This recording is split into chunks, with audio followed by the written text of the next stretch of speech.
Goeiemôre, dit is Woensdag die 26ste Maart. Vanoggend gaan ons weer lees Lukas 13 vers 8, die gelykenis van die vyeboom, wat die vye gedra het nie. Hier sê Jesus in die gelykenis, maar hy, die tuinier, antwoord en sê vir hom, meneer, laat dit tog hierdie jaar bly staan, totdat ek rondom gespit en misgegee het. Gister het ons vir mekaar gesê, die tuinier, God het geduld met ons. Het gee vir ons nog 'n kans, nog 'n geleentheid.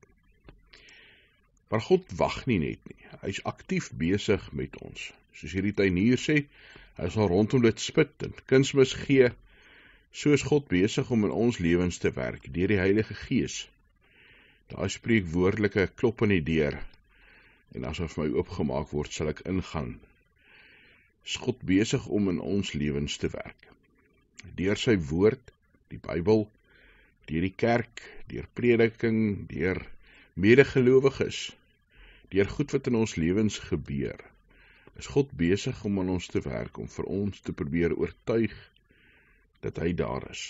Deur sy Heilige Gees wat in ons woon, wat die Bybel vir ons oopmaak en verstaanbaar maak, wat vir ons help met keuses, wat vir ons antwoorde gee as ons nie meer weet nie. Ja, wat vir ons opdragte gee, terwyl ons lewe, dit is hy wat vir ons op so 'n manier kunsmis gee, op so 'n manier voer, op so 'n manier rondom ons omspit, dat ons kan beter vrug dra, meer vrug dra in die wêreld. Mag jy met vreugde vrug dra vir God.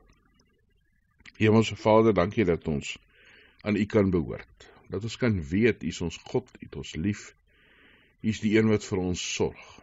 Ja, soos hierdie tuinier rondom die boom spit en kunsmis gee en water gee.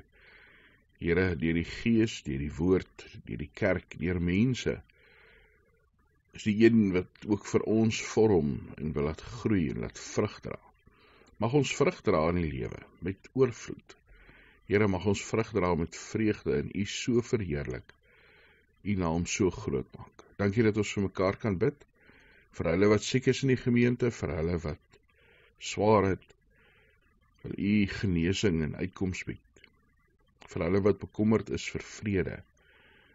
Here, ons plaas ons lewens in U hande. In Jesus se naam. Amen.